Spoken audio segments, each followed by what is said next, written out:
I'm Peter Fernandez. And I'm Corinne Orr. I wrote and directed the English versions of the classic 52 episodes of Speed Racer. And I also cast myself as a lot of the voices, including Speed and Racer X. And I played Trixie, and I played Spritle, and I think all the other women. Isn't that right, Peter? You were the only female in the cast. I had no choice. There were 4 of us that did the voices. We all took turns being villains. We certainly did. We had Jack Curtis, who was a wonderful man. Unfortunately, he died rather young. Then we had Jackie Grimes and you. Those were the 3 guys, and you're all villains and good guys. And I played female villains. There weren't too many of those. No, but there were female characters, and it was lots of fun. Doing Speed Racer was hard work, though. Oh, yes, and Peter is a very hard task maker. You think you're going to have an easy day with him, forget it. He drives you nuts. He wants perfection. You have to give all the energy you possess in the world. And he doesn't have a real whip, but he is watching you every second. You can't get away with anything. Well, the lip sync is going to be there forever. In doing the scripts, that's where it all starts. And I was given very rough translations of each episode. Not all at once. I only got a couple of episodes every couple of weeks, so I never knew what was going to happen next. And from the rough translation, fortunately, the distributor, which was Translux, just gave me free rein. Americanize it. So I took advantage of the free rein and had fun with the scripts. We had a ball. Peter was so clever with the names. He had Light Fingers Klepto and Inspector Detector. That's my favorite. And then you had crazy names for the places like Crooked Straits. Flat Hill. That's a good one. But there were other names of characters. Snake Oiler. Oh, that was wonderful. Cruncher Block. He was the owner of the Mammoth Car. Oh, and I played Yvonne Van de Van. I like that name.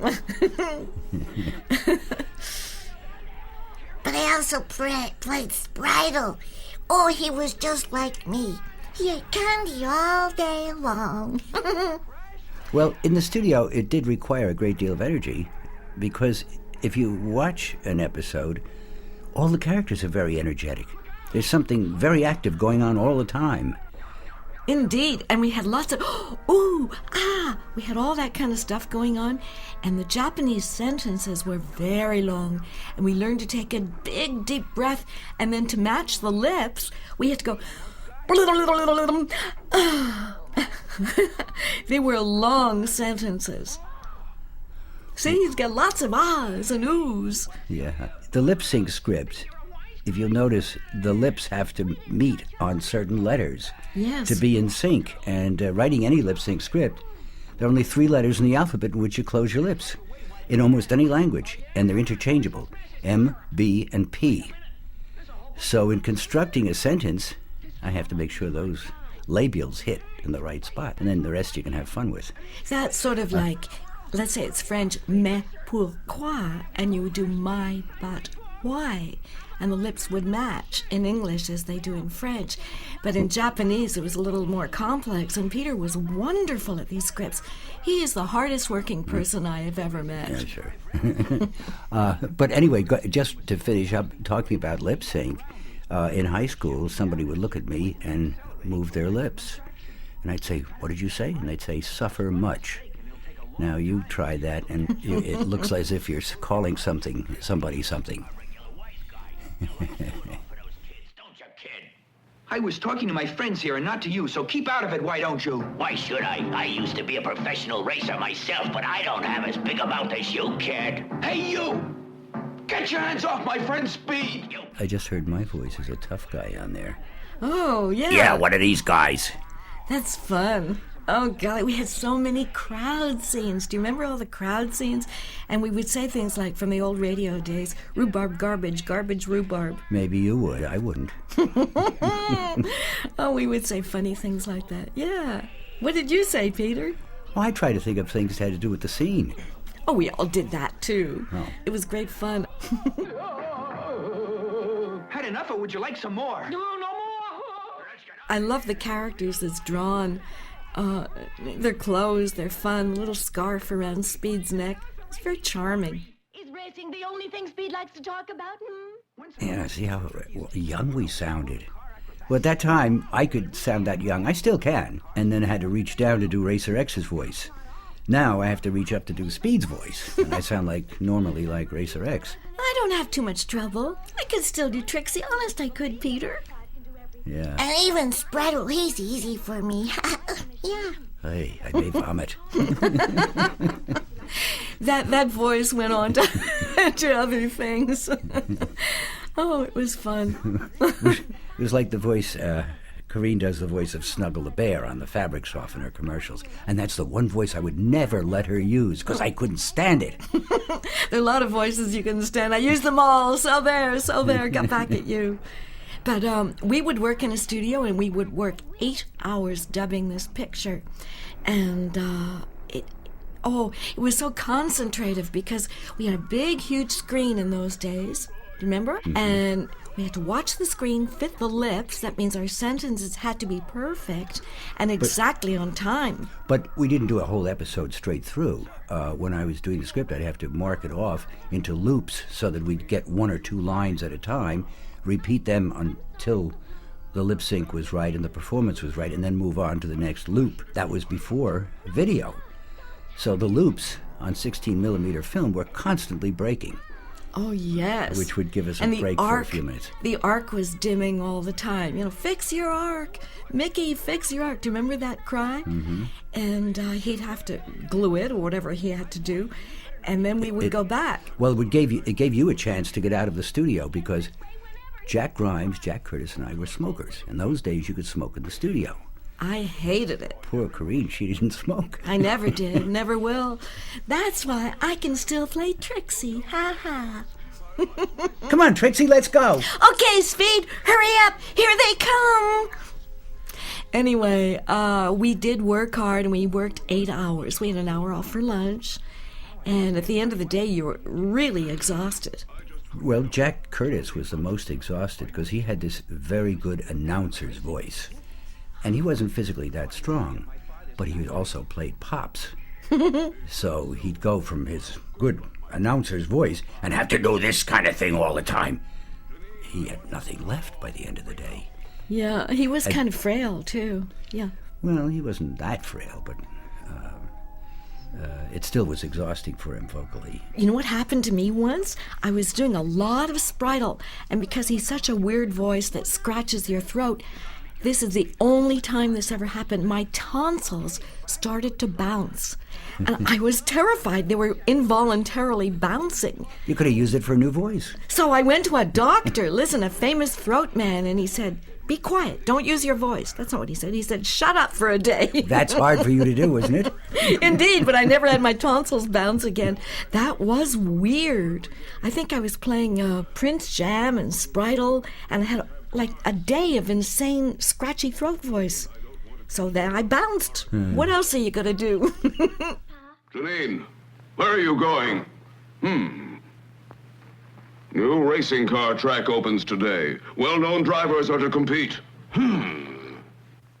There's Jack Curtis now. That's his voice. And now he also did the voice of Pops, which is hard to believe that the two voices from the same actor. Do you know what amazes me? So many real race drivers said they got their inspiration by watching this show. And we met a lot of them, haven't we, Peter? Yes, not only racers, but in other automotive-related businesses. Designers, you mean? Well, there was one man, he was a designer for the Ford Motor Company. He said, when I was a kid, I didn't know what I wanted to do, and I watched that show, and I decided I want to get into cars, and eventually became a designer at Ford. That's pretty exciting. I don't think anyone ever wanted to be Spritle or Chim Chim. Well, the show did have little hidden messages about decency, things like that, and yeah, with nothing hitting you over the head. I think subtly that reached a lot of young kids. Oh, yeah, you are always trying to make them good and not too violent. Like, tell what happened when something terrible would happen on screen. Like you would say, well, he's not really dead, he's just a little hurt. No, I mean, you'd see a terrible car crash with body parts flying in every direction. And to take the curse off it, I'd throw in a line like, well, he's in serious condition, but the doctors say he'll pull through. It's pretty funny. And it was action-packed adventure every second. I mean, there were no boring lapses, that's for sure. We give it what I call moxie, all the energy you have in the world, and we just pushed it. There were a few things that were cut out of the film for the American audience, which one of them is a humorous and a symbolic thing in Japan. But I didn't think audiences here would appreciate, and that is when somebody was asleep, for instance, there would be a drop falling from the nose slowly, and then as he inhaled, the drop would go back up the nose, up, down, as he snored. We had shots like that cut out. Yeah, that was pretty gross, according to our tastes. There. That gets rid of some cars. Papa, he should never have gone out there. A catastrophe. Now make sure you pay for what you've done. It wasn't my fault the horse got in their way. I like the way some of the villains wore tuxedos. I don't know, I like the fashion statement it made. All kinds of colors, orange suits, yellow suits. Kind of fun. Well, that was, the creation of they the were Japanese wonderful. Creator. Oh, they were so wonderful. I can use men like you. Come to see me later. Looks like we found a sucker.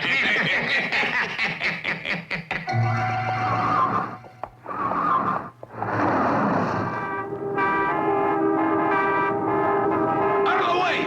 I'm in a hurry! This isn't a horse race track. Listen, stop driving cars. They're much too dangerous. Out of my way. Go on. Can't you understand a car's a rolling weapon? You're a nut, and I'm gonna give you a crack. Go! Giddy up!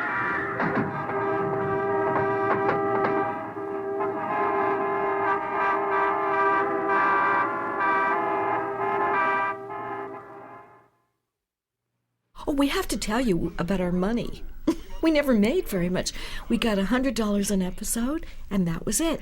It was before residuals.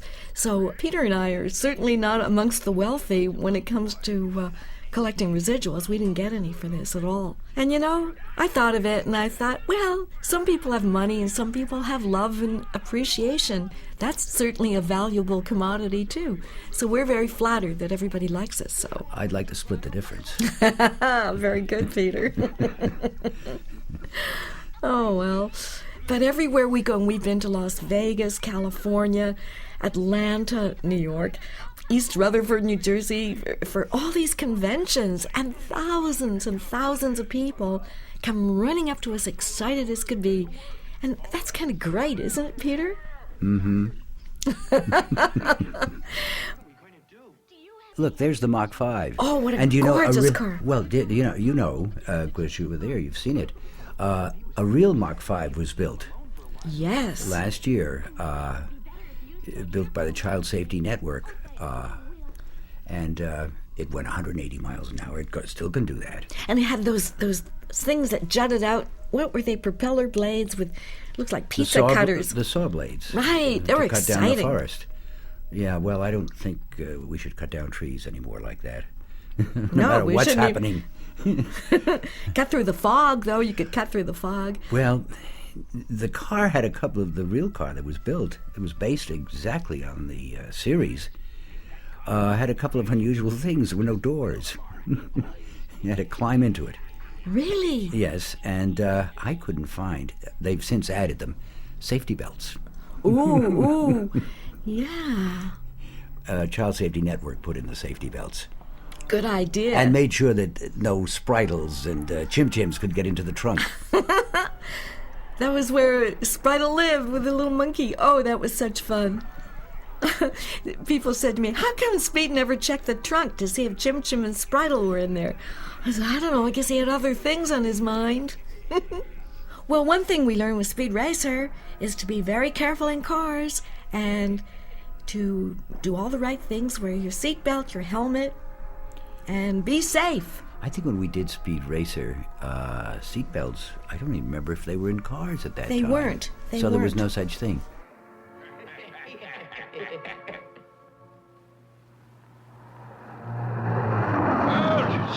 Stop!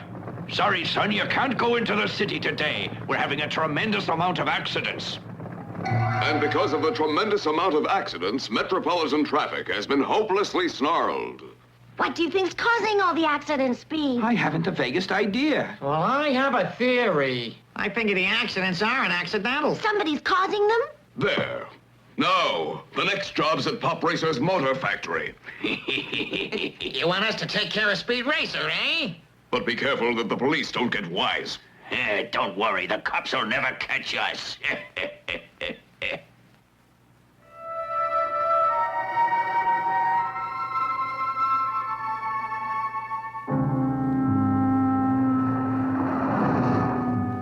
I just saw 3 strange men running into the factory. Robbers, I guess. Let's go after them. Okay. I'm all ready. My arms are aching for action.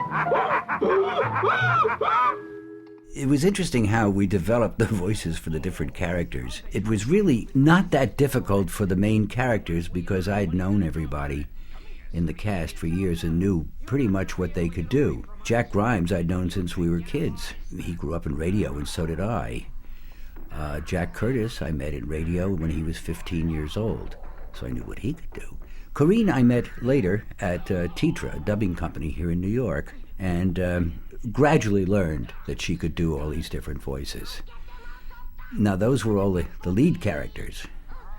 It was the other ones that we fooled around with. But Peter, I don't know, when I see the picture, then a voice comes to mind, and I place it either head tones, throat, Right. or chest. And I never have to give it a lot of consideration. The picture tells me what the voice will be. Yeah, not always. For me. For me it does. I don't know. What about you, Peter? Well, when you see all the different villains, Oh, yeah, I forgot about and you've got to be careful not to sound like the villain on the right when you're trying to do the guy on the left. And if you're doing the guy on the right and the left, then you're really in trouble because you have to differentiate between the two villains, Yes, right? yes. Well, we rehearse it, each line, because as you rehearse, you're getting it into sync and also developing a voice for it. Once the voice is developed and the character's in throughout the show, then you stick to that voice for that character.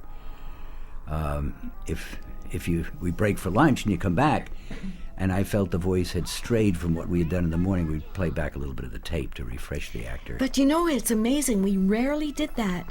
I think we all have total recall. I could do a voice I did 30 years ago and get it right exactly where it should be. And I'm sure you can too. And it's amazing. I don't know how we do it, instinct or something. A character actor for cartoons takes a little bit of insanity. I mean, we are larger than life. We exaggerate, we let go, and we just get right into it. There's no halfway measures there. Well, that's true. But to be a cartoon actor, you have to be an actor, basically. That goes back to what you've done before you got into the cartoons. That's true. Jack Curtis and Jack Grimes and I grew up in radio. We'd also done Broadway shows. So we had a long background of acting. Same with Corinne in Canada. Corinne is originally from... Montreal originally, and I lived in Toronto, worked there for a while. But you know what? I was with the Montreal Shakespearean Company, and there is where you learn to do characters in Shakespeare. And then commercials. We got doing commercials and all kinds of things. Mainly those that got It was the increased in- acting. It was the acting part It was the acting. Counts. That is the most important, to know how to use your voice correctly and to know how to use it incorrectly, but you must have the acting training. I think that's so important. And then, as Corinne said, you had, for cartoons, you had extra energy. You sure do. Yes, because it's... Just go over the top. That's it. It's not reality. It's a little more than reality. Well, your voice is very important in a cartoon series. You're almost as important as the animation. And the way most of the cartoons are made now, you record it first, and so you're inspiring the animators. That's true, isn't it? That's true. Yeah, I'm doing a series right now called Courage the Cowardly Dog, and that's all pre-recorded. So I'm directing the actors, and I really have to give them all this energy, line by line, so that they then give the illustrators something. That's true. I just did Disney's Peanut Butter and Jelly Otter. I played a Wanda Raccoon and Shirley Duck, and it's no fun anymore. Like when we did Speed Racer, we got together in a studio, the whole cast, and we interacted. Now you go in, you do each line 3 to 4 times. 3 to 4? Or, well, they're not all mean directors like you, Peter. Some are easier. And then you walk out, and you may never meet another person in the cast. And it's a very empty kind of feeling because there's no interaction. It's just you and the director and the studio people. So it's quite different today because of technology. They just edit you out, and like a crossword puzzle after, they put all the pieces together, including the music and the sound effects and everything. So times have changed. I liked our way best, don't you? I mean, even though we worked harder. Well, economically, though, if you think about it, with 4 of us in the cast, that meant you only worked a quarter of the time that you were there. Now, when you have the actor there, he's working 100% of the time. Indeed, yes. Because it's just him and the mic. But, I don't know, there's something magical about interacting with other actors. Yeah, interact in your head. That's no fun. Well, That's no fun. I loved everyone I was doing. I don't know. I thought it was kind of fun when I had to play more than one woman, because then I could, get a different voice. The more I did, the happier I was. Kind of amazing things, like Trixie's hair never got messed. Did you notice that? No creases in her clothes. I like that kind of stuff. You never saw Speed's hair, did you? He Speed? wore that helmet. I think he must have slept in the helmet. Oh, yeah, he always had that helmet on. Shall I carry you across the street, old lady? Hang on. Thanks, young man. Oh, That was my voice just then. yeah, and I played the grandma in that. Yeah, I like doing those little funny bits. Occasionally. No, we didn't have any talking animals, did we? Like dogs and cats? Chim Chim. Chim Chim, how could I forget? But he didn't really talk. He just made weird noises. Mind you, I think the weirdest of anyone is Spritle. Well, yeah, but the people talked and the animals didn't talk, which is one of the unusual things about Speed Racer. It was one of the first series where there were real people in it. Peter, tell them how you got Spritle's name. Because they that was people. easy. Yeah, but tell them people misspell it and they mispronounce it. Well, you think of Sprite, that's all. A water sprite, right? Any kind of Sprite. Yeah, and then we got Spritle from that. And Trixie? How'd you make up all these names and Speed? Come on, Peter. I don't know, maybe I had a scotch before I did. And what was the G on his T-shirt? What did that mean on Speedy's T-shirt? Well, I only discovered the answer to that recently. What? The G was for go. Oh, All right. the Go Team. And he's always saying go, let's go, and everything else. Go in Japanese means 5. What? I didn't know that. Well, so he drove the Mach 5. That's what the G was for. G, and it was spelled G-O-H, at least in a translation. How about the M? That I don't know. Well, you think if it's for the Mach 5, which is of what I course. thought. Of course. No, it was for the film company that made the series, Mifune Films. M-I-F-U-N-E. A surprise every day. And tell them how you got Racer X's name. Racer X, yes. As I said, I got the episodes 2 or 3 at a time, so I never knew what was coming way ahead. This character appeared, and I didn't know what to call him. He looked like an important character, and he had sort of a mask that looked as if it had an X on it. So I thought, well, I'm going to call him Racer X. I had no idea who he was for quite a few episodes. And then I got an episode where it turns out to be secretly Speed's older brother. So I had to give him a name. So I was very grateful that I had called him Racer X because he became Rex. Oh, Rex and Racer X. Hey, good Rex stuff. Racer. Rex Racer. Yeah. How'd you get Trixie? I don't know. It's just a cute name. It is a cute name. And Speed, because I love his family name. Racer. Mom's Racer, Pop's Racer. And Speed Racer and Rex Racer. Pretty good. Pretty good family. Yeah. And they all can fix cars. I'm impressed how knowledgeable Trixie was with automobiles and parts. Not like me. I'm not too good at that, but at least I can pretend when I play her, right? But one of my favorites, and I think it's a favorite of a lot of people, is the Mammoth Car, a 2-parter, with Cruncher Block as the villain, I believe. That car's more than 200 yards long. A Mammoth Car.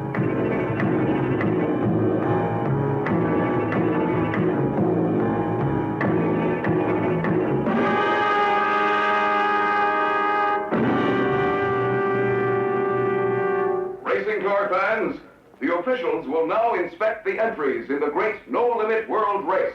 What I received from Japan, along with an episode to convert to American television, was a very meager translation, just basically letting me know what was going on and sometimes what somebody was saying. The translations in those days were very meager. Now they've become quite good.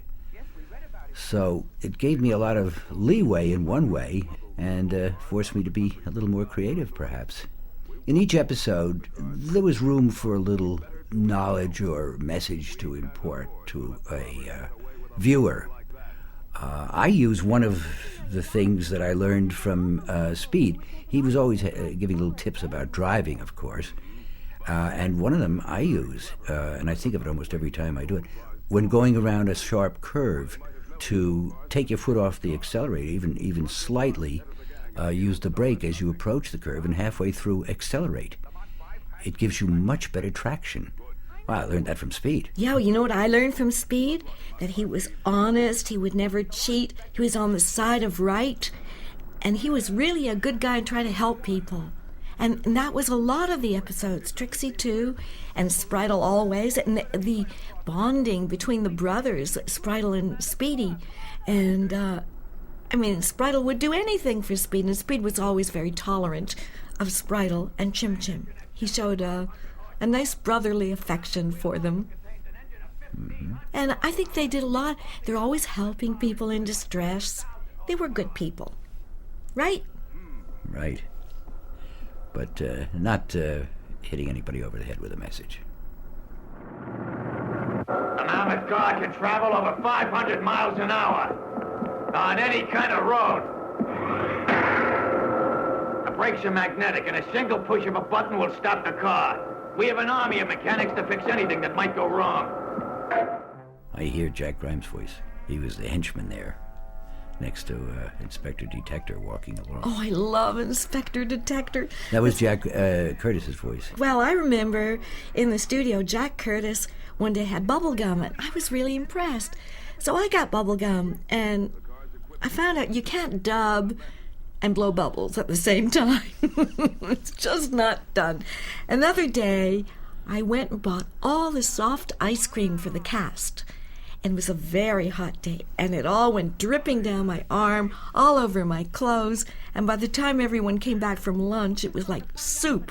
So I learned never to buy ice cream for the cast again. It was all in cones. You didn't buy it for the cast, you bought it for yourself. Oh, well, don't tell everybody. Corinne is a candy freak. Yeah. Well, so is Spritle. I don't know if he inspired me. I'm talking about real life here. Oh, dear. Oh, dear, everybody knows my secret. I have a belief system that Peter is really against, and that is candy cures everything. And I would eat candy during the show because I thought it's eased and soothed your throat. And he never did. Well, you smoke. Do you think that's any better than my habit? So that's my belief system, and that's why I played Spritle so well, because he and I both loved candy.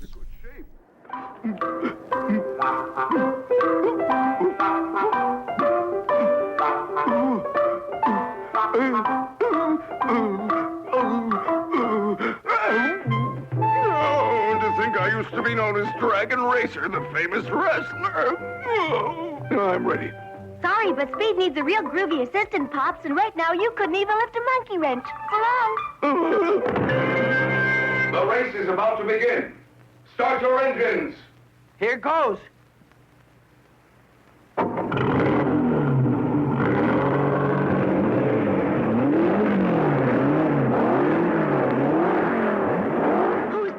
I'm surprised that the show still seems fresh today.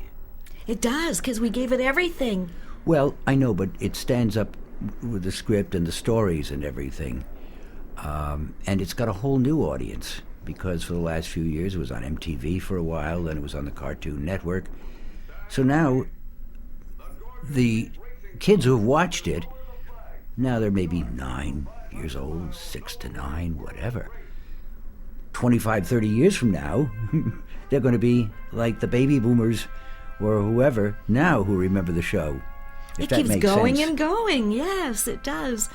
And people who saw it originally are just so thrilled. I remember in California, we did some interviews on NBC, and people, I went to meet a friend for dinner, and people screamed, Trixie, Trixie! They still remembered, which was really kind of amazing. Well, it has a following in Australia, England, Brazil. Brazil, that's true. Brazil and Argentina, of all places. But it's because I think basically also it's about cars. And most kids, certainly boys, played with cars as kids. I did. I was always going around the living room and outside on the street going vroom, vroom, vroom. Peter, you still do crashing that. Them. You still do. And the world is in love with cars still. I mean, I you get jammed on the highway every day. I like that Trixie occasionally drove the Mach 5, didn't she? And she was an assistant, and she was real smart. I mean, she was real smart and ahead of her time, because this was many years ago that we did this. Mm-hmm. So good for her. She was a strong woman and a terrific girlfriend. And she didn't let any woman get near you, right, Speed? Well, that's in the stories. Oh, you're so bad. When we were doing Speed Racer, I was living up on the Upper East Side, and we recorded at 1600 Broadway and 49th Street. And I had a car, and I couldn't afford to put it in a garage. So I'd park it in front of the building. There were parking meters there. And then I'd, at the end of the day, drive it back up to the apartment on East 80th Street. Back and forth, I accumulated quite a few parking tickets. Quite a few. I had loaned the car even before this happened to somebody, and who had it for 2 weeks and left my car in front of a hospital in a parking, right where no parking in front of a hospital. That's where it first gathered tickets. Anyway, eventually I had hundreds of parking tickets, literally, and the police were after me, trying to find me. They had a ticket that read in New York City that if you ignore this ticket, a warrant may be issued for your arrest. I put a lawyer on a retainer named Paul Love, who had written How to Beat a Traffic Ticket. I said, I may get in trouble one of these days. I knew they were close on my heels to catch me. And one day I was parked in front of 1600 Broadway, and there was a big fire across the street. Instead of looking around before I got in my car, I just looked at the fire and got in the car. And this elderly policeman ran over it. He was going to have a heart attack. He said, get out of the car. You're under arrest. And he took me into a liquor store. And he got on the phone. I saw another phone over there. And he said, I've got him. I've got the scofflaw. And I said to the liquor store owner, can I use that phone? He said, yeah, go ahead. And I called the attorney. And I was out on bail by the end of the day, fortunately. Well, the upshot was that they never found out I was Speed Racer. I was in the newspaper as a writer from Pennsylvania. I had Pennsylvania plates at the time. Otherwise, it would have been quite a scandal for Speed Racer to have been arrested as one of the biggest scofflaws in New York City. Eventually, as a result of this, the parking tickets were changed. No longer said, a warrant may be issued for your arrest, because the attorney's point was, how can you arrest somebody for what a car did? You have to prove that that person did something. Anyway, it's a crazy story to come out when I was doing Speed. Unfortunately, it didn't.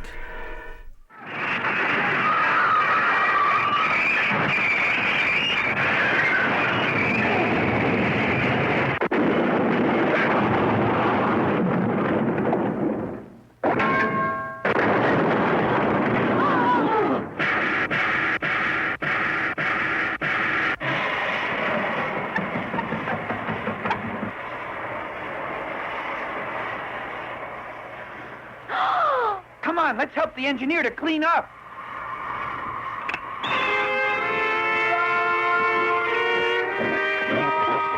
Oh, look.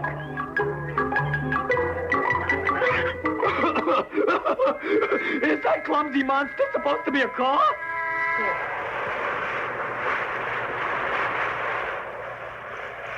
Mechanics quickly repair the Mammoth Car, and it's ready to continue the race.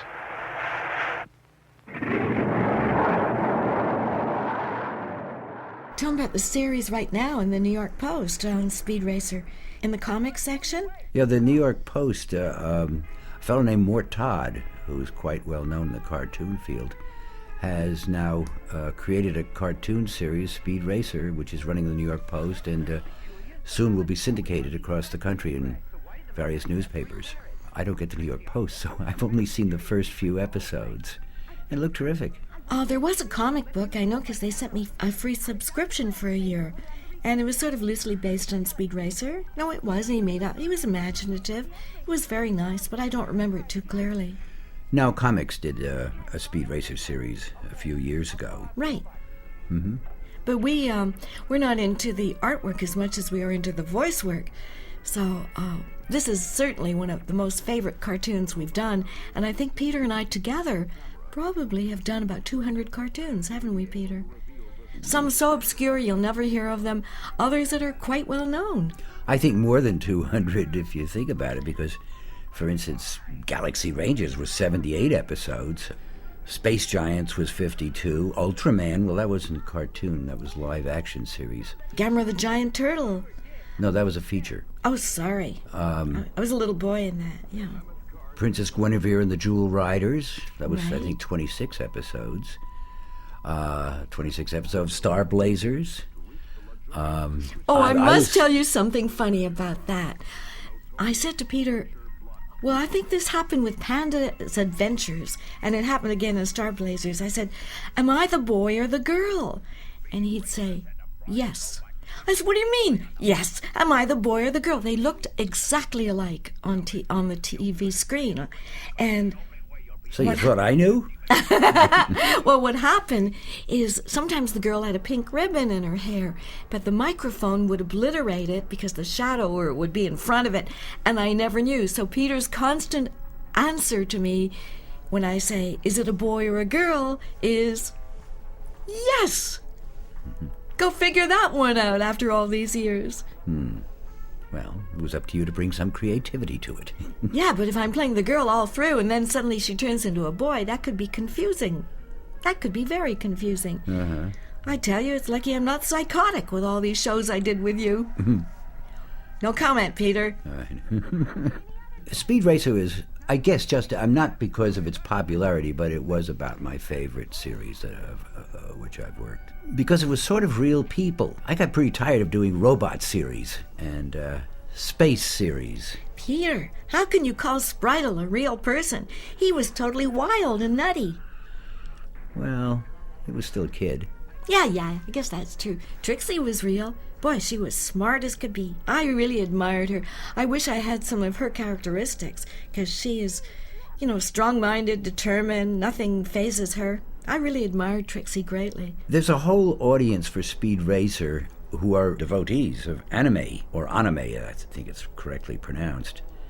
And Speed Racer was one of the first, I think, television series that brought anime to America.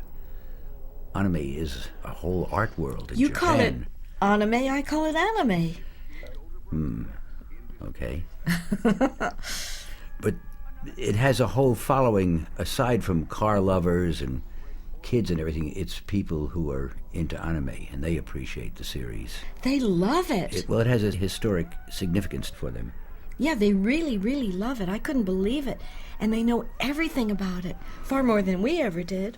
When I first saw the Speed Racer series, I think one episode is all I saw actually at the time, because I was just getting involved in the job. I was sort of blown away because it was in color, a television series from Japan in color. I had worked on 2 earlier ones that were black and white. The animation was much more fluid. I had worked on, I had ghost wrote a lot of the scripts for a series called Astro Boy, and another series that followed that called Gigantor. I ghost wrote a lot of those scripts. The rest of the scripts were ghost written by other members of those casts. So I was very much involved in the black and white series. Here suddenly was a color series, great backgrounds, very believable figures. I was quite thrilled in the beginning to get this job, to work on it. And then, of course, getting free rein from Translux to just Americanize it was another blessing, because I didn't have to answer to anybody, except myself if I did something really outrageous, but I didn't do that. Each episode did have to go finally to Translux, headed by a man named Richard Brandt, and whether he watched each one for approval or not, I don't know. But they were the distributor and had to sell these to the TV stations. So somebody at Translux did look at them. We were careful not to put anything in there that would be objectionable to anybody.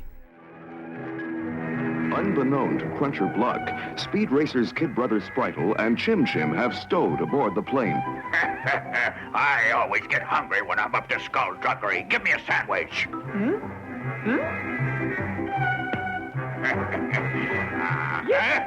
Where is it? You pink-you-ate it yourself, eh?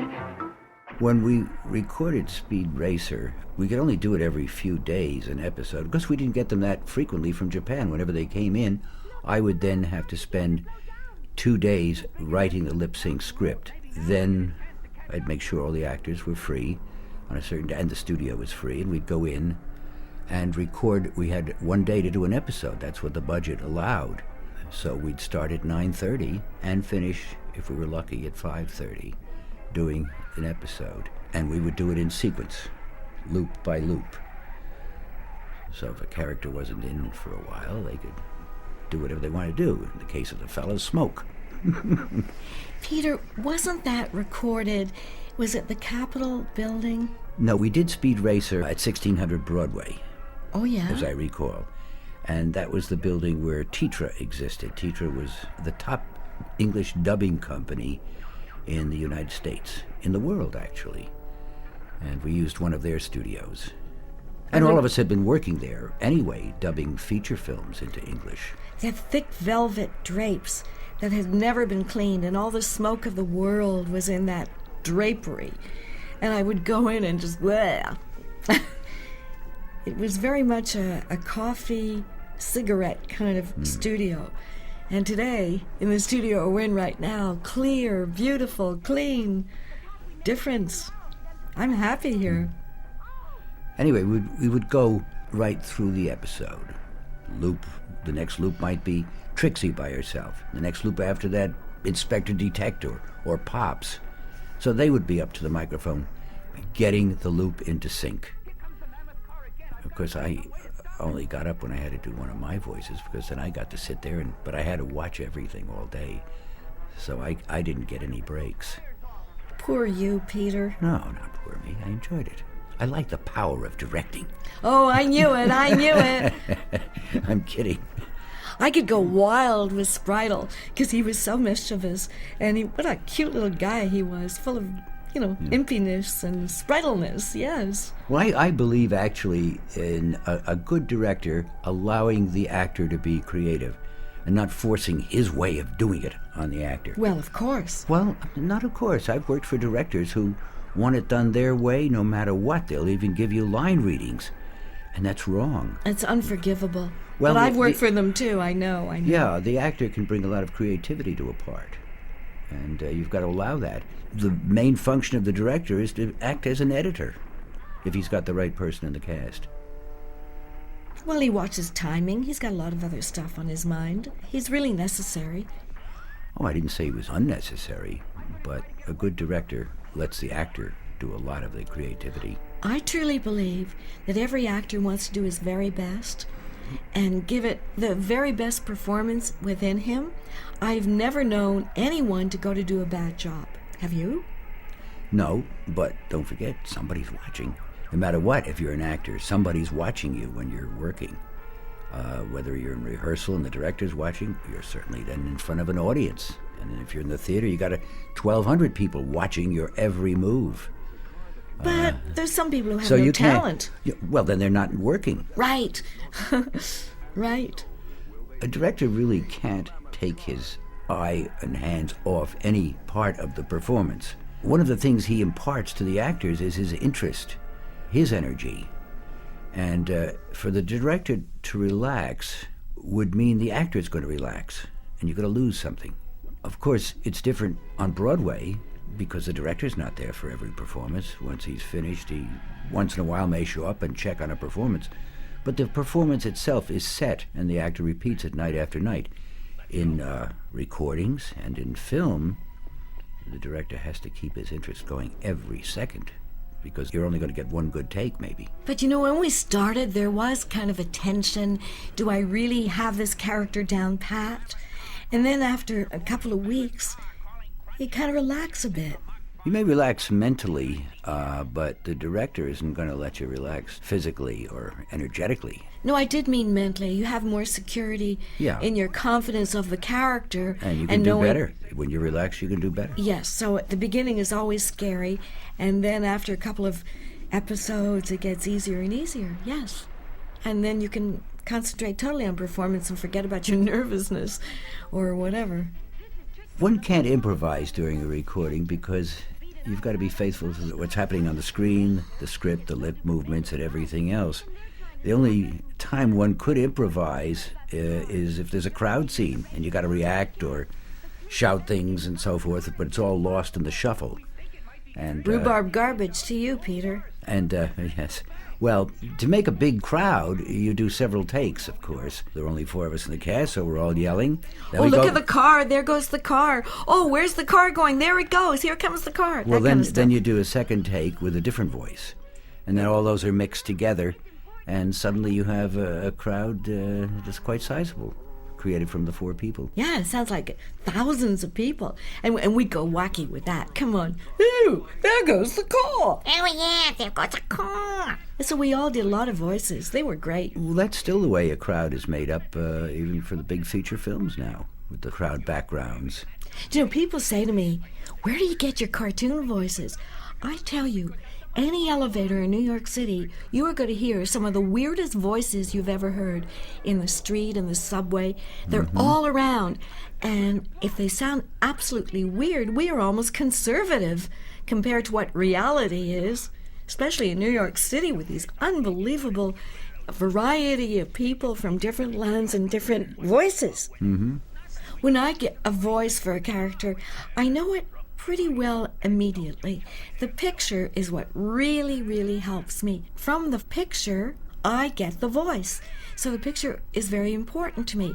Or if there is no picture and someone says, this is a person who, and they give a description, the voice will come out right. That's how I do it, but I never practice, ever.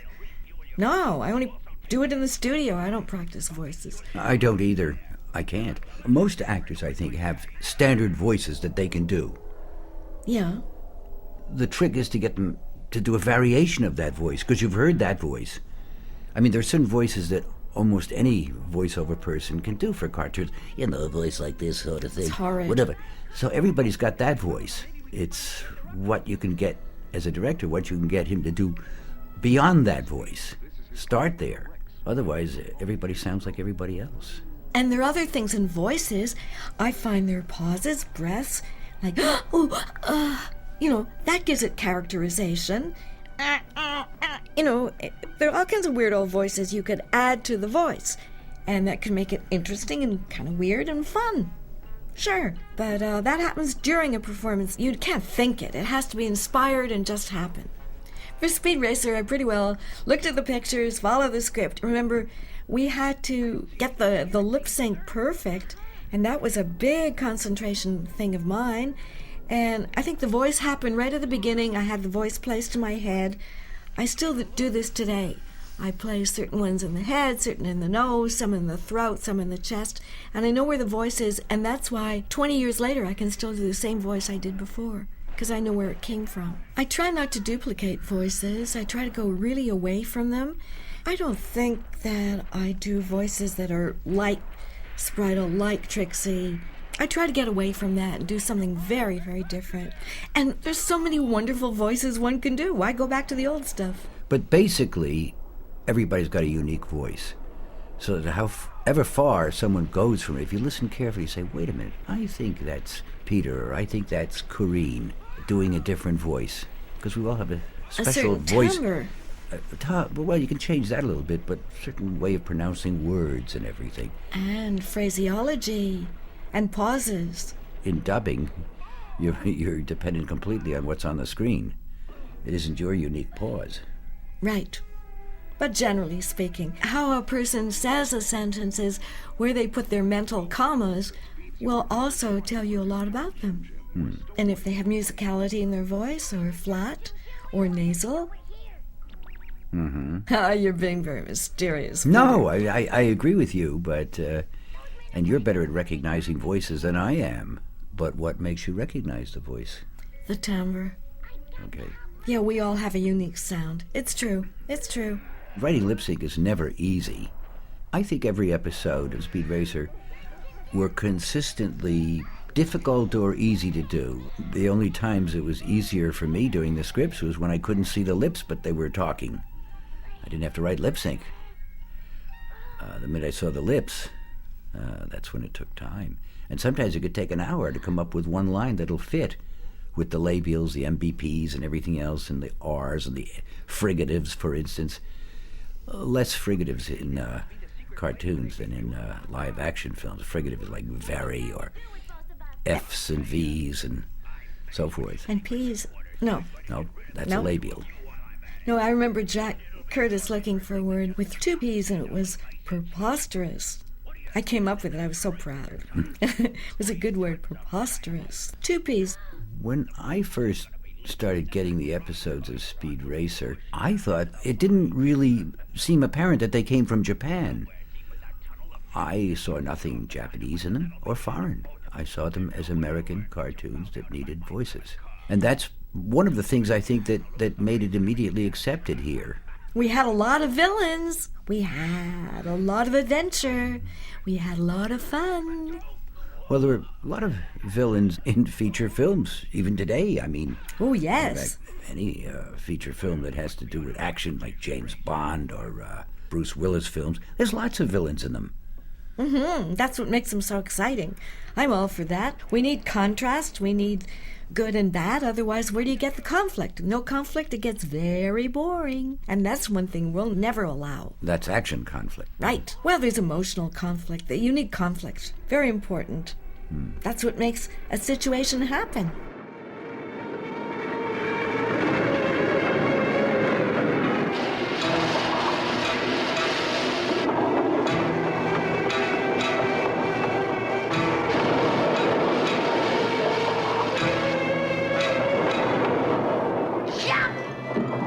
Oh, it's you!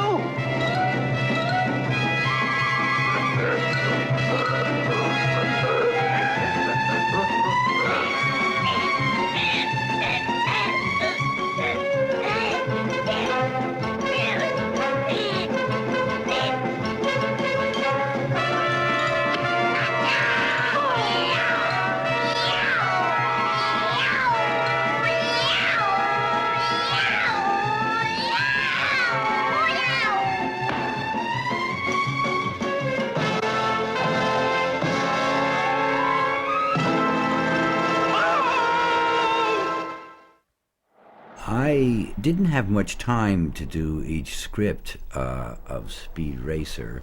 It took me about 2 days to do a script, no matter how long during those days, because at the same time, I was doing the scripts and directing with the same cast another cartoon series called Marine Boy. So I would say the average was 2 days to write a Speed Racer lip sync script. On Marine Boy, I didn't have to write lip sync. We pre-recorded that show. We would do that sometimes at the end of the day of Speed Racer. Go over to another studio and do that. But it was pre-recorded, so we could do it almost like a radio show. Peter, again, was so great with names. Do you remember Neptina was my name? On Marine Boy, you mean? Splasher was the whale. Yeah, he's really good with names. I still like Yvonne Von de Von. I like that name. Well, there was one episode, I don't know if it was Speed Racer or Marine Boy, that took place in India. And there was a princess who had only one line in it. And I didn't know what to call her. And I was reading the Kama Sutra at the time, so I called her a word, Princess so-and-so from Kama Sutra, thinking there are going to be letters about this. No one ever picked up on it. I'm not even going to say the word right now. You better not. No, I won't. I can't. I think it was Speed Racer anyway. All right. Speed Racer was on around 4:30 in New York City every afternoon. Oh, yeah. But we were working, so we couldn't watch it. And at the same time, Marine Boy was on at 4:30 in the afternoon in New York City. Speed was on Channel 11, I think, and Marine Boy was on Channel 5, or vice versa. Same voices. And nobody ever said, wait a minute, Marine Boy sounds like Spritle, or Marine Boy sounds like Trixie. Nobody ever caught them. Well, Marine Boy didn't sound like Trixie. Well, some of the voices Neptina could have. Neptina could have, but no one ever picked up. No one ever picked up. So there you go. See? And we had good times doing that. You know, we all liked each other so very much. We got along. I don't think there was ever an argument or friction. I know there was. We all liked each other. And when I was interviewed for the book on Speed Racer, Elizabeth Moran, the writer, said, I can't believe it. You didn't say one bad thing about anyone. I said, no, of course not. We all liked each other. She said, well, that's quite unusual. And I thought of it. Well, she was referring also to a previous book she had done. The Brady Bunch. Was that it? Yeah. Okay. But we liked Apparently each other. There was a lot of conflict in that one. We didn't have any conflict. We all got along well. And you know what? We still get along well. Occasionally we see Jackie Grimes. Remember we had lunch with him about a year or two ago? I talk to Jack on the phone occasionally, but I can't get him to come into New York. Well, I like him. I used to call him Grimy. He's my pal. I like him a lot. And Curtis was I loved him to pieces. The man was so intelligent. And he thought in non sequiturs because his mind was so fast. By the time you had the answer to his first question, he was 3 ahead of you. But he was super, super bright, and I adored him, and he had a wacky sense of humor.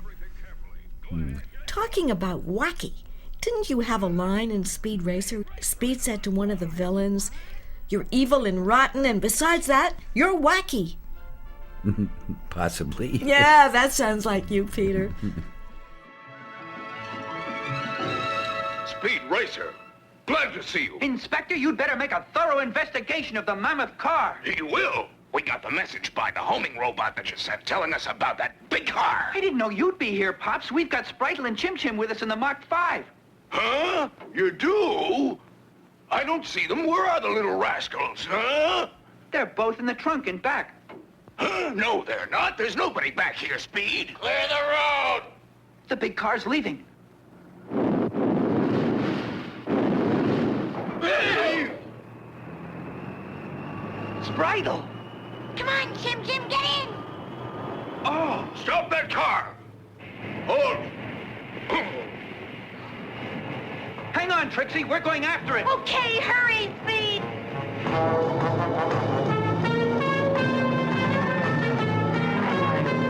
Hey, that's funny, it's empty. There's nothing in the Mammoth Car.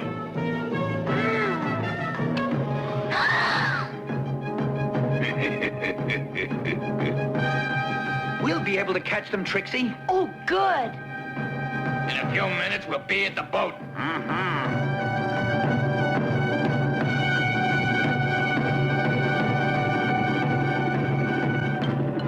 They're getting close to the finishing line.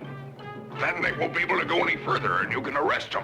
As they come into the home stretch, the Mammoth Car and the Mach 5 are tied for first place. Only a few more seconds, and the great no-limit world race will be all over. Here they come to the finishing line, and as they cross it in a dead heat, it's an absolute tie for first place.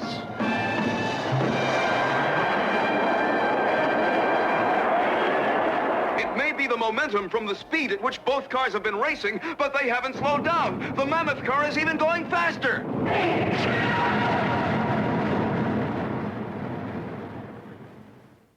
Let us down! We won't do anything. Cut the rope. Please let us down. You'll behave yourselves? We won't do anything we shouldn't. I promise. Okay, then.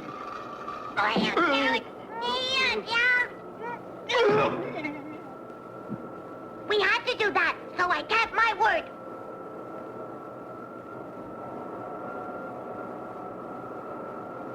Hi.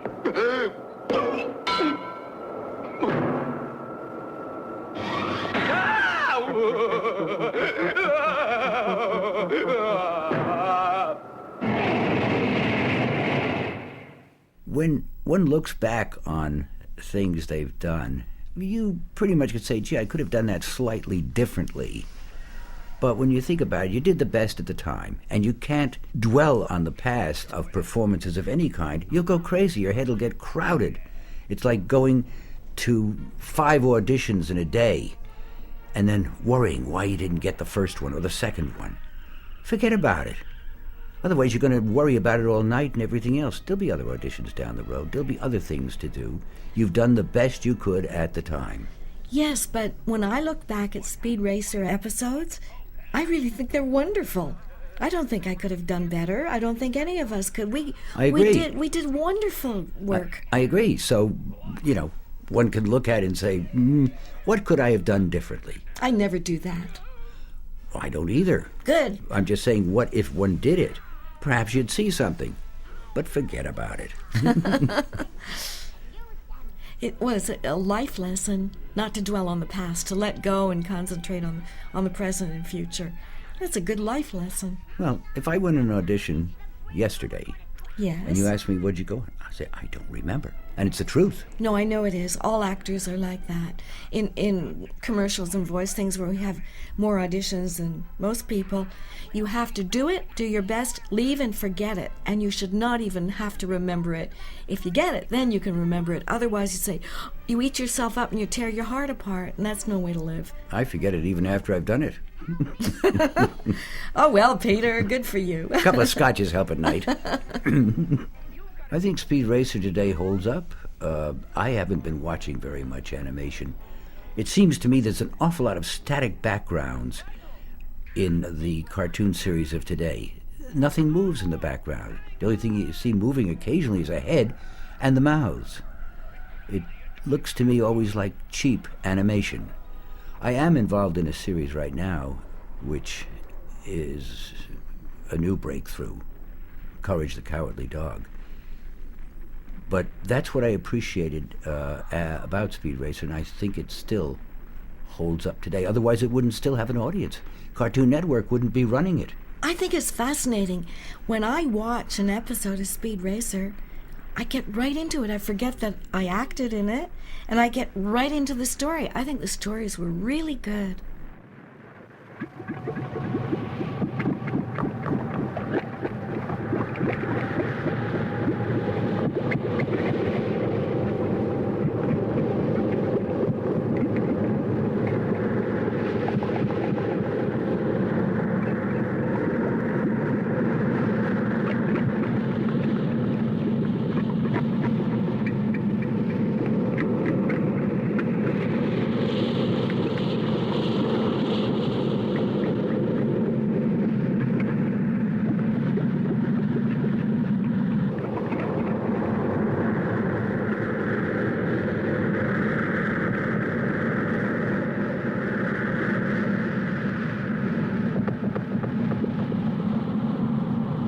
So that's it. The gold was built right into the Mammoth Car and painted.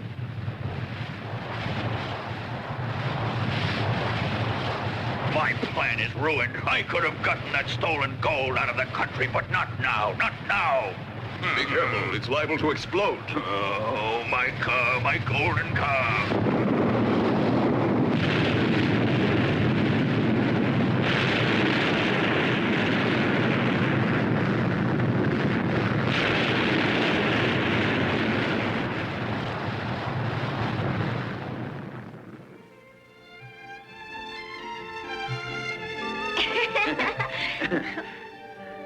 Congratulations, Speed. You certainly ran a great race. The Mammoth Car was disqualified, and so even though the race was a tie, the Mach 5 has been declared the winner. You both did a great job. And besides, you found the stolen gold. Well, what's the matter? Why are you both acting like that? Is something wrong?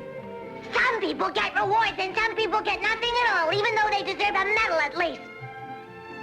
They're jealous, but maybe if you give them something, Inspector, they won't be so hurt. Mm-hmm. And both of you have also done a very fine job. Here, please accept this small token of our gratitude. Ah, is that all we get? We were hoping for some candy. Why don't you put your hands in? Huh?